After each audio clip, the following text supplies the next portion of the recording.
Terkait dengan surah An-Nur yang tadi kami sebutkan turun berdasarkan tertib nuzul di urutan ke-100, tapi di mushaf nanti urutannya ke-24. Ini bukan perbedaan, tapi hikmah dan keistimewaan Al-Quran yang memberikan pedoman-pedoman yang sangat spesifik agar bisa kita gunakan di setiap masa sampai kehidupan kita berakhir. Teman-teman sekalian, An-Nur yang sering diartikan dengan cahaya, dan cahaya ataupun sinar dalam bahasa Indonesia yang seringkali kemudian menjadi terjemahan dari 3 diksi utama dalam bahasa Arab. Telah saya terangkan ya 2 dari 3 ini. Yang pertama dau, jamaknya dhiya. Tadi saya sampaikan dhiya adalah cahaya yang melekat pada satu benda yang diciptakan oleh Allah Subhanahu wa taala, yang benda itu diciptakan oleh Allah langsung memancarkan cahaya. Baik, karena itu matahari diberikan oleh Allah sifat dhiya, cahayanya. Ya, di Quran surah ke-10 Yunus ayat yang ke-5, huwallazi ja'ala syamsa dhiya. Dialah Allah yang telah menjadikan matahari punya sinar, punya cahaya, gitu kan? Kemudian setelah itu ada nur. Ya, nur tadi kami sampaikan, ini kita bagi, coba klasifikasikan kepada 2 bagian. Ada yang terkait dengan Khaliq, yaitu Allah Subhanahu wa taala, dan juga ada yang terkait dengan makhluk. Dan ini mesti berbeda karena kaidah dasar mengatakan segala hal yang terkait dengan Khaliq, yaitu Allah Subhanahu wa taala, harus beda dengan makhluk segalanya. Laisa kamitslihi syai'. Ya, tidak ada yang serupa dengan Allah dalam sisi apapun, baik sifatnya apalagi zatnya dan lain-lain sebagainya. Karena itu disebut dengan Tuhan karena punya perbedaan yang sangat kontras, sangat spesifik dengan makhluk. Ya, tanpa kecuali. Jadi kalau mohon maaf misalnya makhluk berpasangan, Allah tidak boleh berpasangan. Makhluk menikah, Allah tidak boleh menikah. Makhluk punya anak, Allah tidak boleh punya anak, dan seterusnya. Karena Khalik harus beda dengan makhluk. Pun demikian ketika Allah menyebut dirinya dengan nurun 'ala nur, Allahu nurus samawati wal ard, dan nurun 'ala nur, cahaya di atas cahaya, maka kalimat ini mesti beda dengan kata nur yang dilekatkan kepada makhluk. Karena nanti bulan pun, kan? Bulan pun disebut dengan nur, cahayanya, kan? Nah, teman-teman sekalian, tadi saya katakan pada asalnya nur itu adalah cahaya yang memantulkan nilai-nilai kebaikan yang memberikan manfaat kepada kita. Kalau kita ambil ini kepada pemaknaan sifat Khaliq, ya, kepada Allah Subhanahu wa taala dengan nurun 'ala nur, tadi saya jelaskan bahwa cahaya-cahaya Allah yang diberikan kepada hamba itu berupa bimbingan kehidupan, petunjuk-petunjuk hidup. Ya, ada yang sifatnya ibadah ritual, tadi saya contohkan seperti sholat, gitu kan? Dengan sholat itu adalah cahaya dari Allah, dan solusi kehidupan. Karena itu dalam sholat kita minta solusi, kita minta cahaya, minta petunjuk, dan feedbacknya akan mengalir kepada kita, baik dalam bentuk jawaban doa. Saat sholat kita berdoa dikabulkan, hadisnya jelas, hadis qudsi. Ya, wa idza qala al-'abdu, jika hamba bahkan membaca dalam sholatnya iyyaka na'budu wa iyyaka nasta'in, bahkan baru sampai ke kalimat iyyaka na'budu wa iyyaka nasta'in, qala Allah azza wa jalla, Allah menjawab, hadza baini wa baina 'abdi. Ini perjanjian, komitmen antara aku dengan hambaku, wali 'abdi ma sa'al. Ya, dan hambaku apapun yang diminta, kalau benar sholatnya, benar dia meminta cahayanya, benar dia berdoanya sampai saat ini, apapun yang dia minta selama membutuhkannya, aku akan kabulkan, kata Allah. Karena itu tidak sedikit para nabi, rasul, orang-orang saleh, gitu kan, bahkan mereka meminta dalam sholat, seperti Nabi Zakaria yang meminta dalam sholat, ya, minta kepada Allah cahaya, solusi, minta keturunan, dan diberikan, dikabulkan oleh Allah Subhanahu wa taala. Itu kisahnya ada di Quran surah ketiga Ali Imran ayat 38 sampai 39, seperti yang sering pernah saya sampaikan. Ada cahaya-cahaya berupa petunjuk-petunjuk misalnya dalam konteks ibadah yang lain, seperti zakat, seperti umrah, seperti haji, gitu kan, dan beberapa yang lain-lain sebagainya. Nah, kemudian teman-teman sekalian, yang paling menarik, kita teruskan dulu sebentar sebelum kita kembali ke An-Nur, ada kata siraj. Ya, siraj itu seperti lentera, ya. Kalau di modern sekarang kayak senter, gitu kan.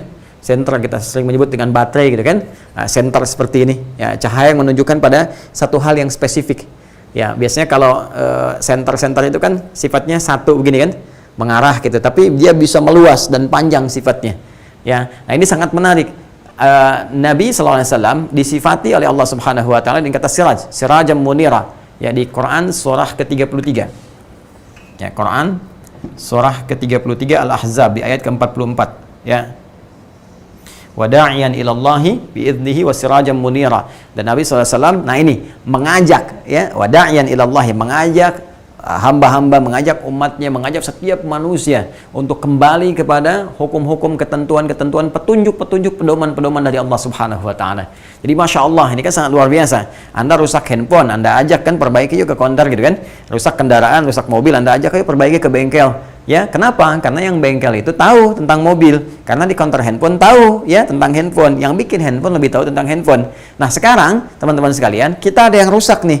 Ada yang rusak fungsi akalnya, ada yang rusak fungsi hatinya kena penyakit, ada yang rusak ke sebagian fungsi fisiknya. Maka Nabi bertugas, ya, ditugaskan oleh Allah Subhanahu wa taala untuk mengajak kita kepada penciptanya yang Maha tahu tentang keadaan diri kita.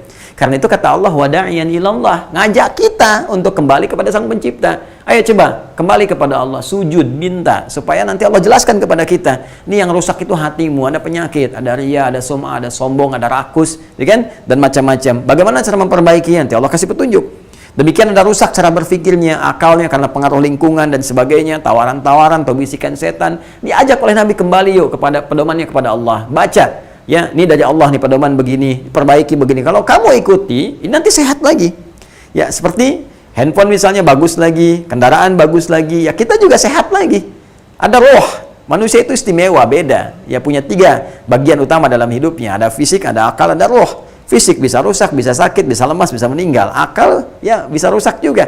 Pikiran bisa rusak, bisa salah berpikir, salah bertindak. Roh kalau rusak ini paling bahaya.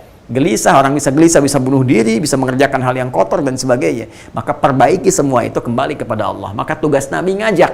Nah, ketika Nabi ngajak itu seperti nyenterin gitu, ya, ngajak kita tuh, ya, mengarahkan dengan sinar, ya. Jadi kalau kita misalnya ngajak orang-orang di kegelapan, gelap kan, ya, terus kita ingin ngajak orang-orang menuju pada satu jalan kan biasanya bawa senter kan gini kan? Atau pelita begini kan? Nah, pelita, senter itu bahasa Arabnya siraj namanya. Ya, pelita itu siraj, ya. Nah, Nabi itu sirajan munira. Ya, membawa beliau itu pelita mengeluarkan manusia dari kegelapan-kegelapan, keburukan-keburukan.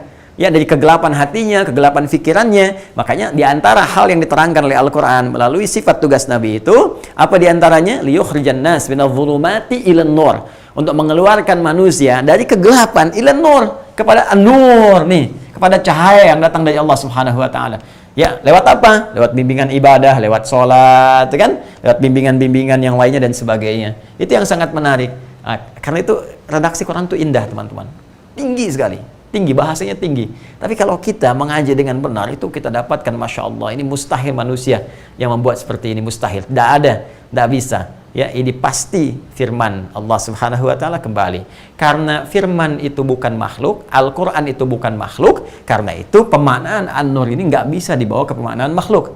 Ya, karena dia firman Allah, maka kita harus melihat feedbacknya seperti kita melihat bagaimana Allah Subhanahu wa taala memberikan sifat nurnya. Artinya apa? Ketika Allah memberikan cahaya-cahaya kepada hambanya, pedoman-pedoman kehidupan, ada yang berbentuk ibadah ritual, ada yang berbentuk tadi ya ibadah sosial seperti zakat, infak dan sebagainya, dan kumpulan semua petunjuk-petunjuk ini detailnya ya ada dalam Al-Qur'an. Ya. Dan di antara surah-surah Al-Quran itu 114 ada satu surah yang spesial. Surahnya langsung diberi nama dengan surah An-Nur.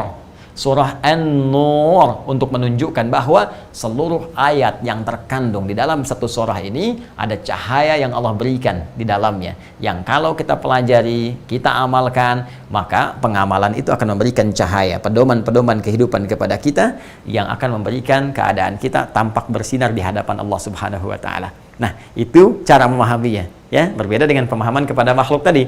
Sehingga di Quran surah ke-10 ayat yang kelima, ketika rembulan pun ya pantulan cahaya yang disifati dengan an-nur, wallazi ja'ala asy-syamsa dhiya'an wal qamara nura. Dialah Allah yang menjadikan matahari bersinar dan bulan mendapatkan pantulan cahaya, ya, memantulkan cahaya. Bukankah pantulan cahaya dari bulan memberi manfaat kepada kita? Ya, silakan cek. Ya, bulan kan ketika menerima pantulan, ya, menerima sinar, misalnya dari matahari, kan, terus memantulkan cahayanya, kan? Ketika dipantulkan, ada yang sempurna begini, kan? Ada yang bentuknya sabit seperti ini, kan? Ada yang bentuknya kemudian sabitnya, ada yang tengah-tengah begini, ya, ada yang sabitnya terus ke bawah sampai hilang. Nah, ini kalau orang belajar membaca dari sejak dulu, ya, mereka tahu setidaknya menunjuk kepada waktu. Kalau sempurna begini, oh pasti pertengahan ini. Kalau bukan 13, 14, 15, kan? Ya. Dan setiap ada pantulan dari cahaya bulan tadi memberikan informasi-informasi berharga kepada kita, termasuk nanti pasang surutnya air laut dan sebagainya yang kita bisa pelajari di fisika-fisika dasar. Ya. Nah, sekarang jelas ya, kenapa disebut An-Nur? Salah satunya Allah ingin memberikan kesan kepada kita bahwa di surah ini ada yang spesial karena seluruh ayatnya dengan izin Allah Subhanahu wa taala akan mengandung cahaya, pedoman-pedoman kehidupan kepada kita yang kalau kita pelajari, kita amalkan, Allah akan berikan cahaya ya dalam kehidupan kita yang membuat aktivitas kita, diri kita, hidup kita bersinar di hadapan Allah Subhanahu wa taala dengan pantulan-pantulan cahaya tadi.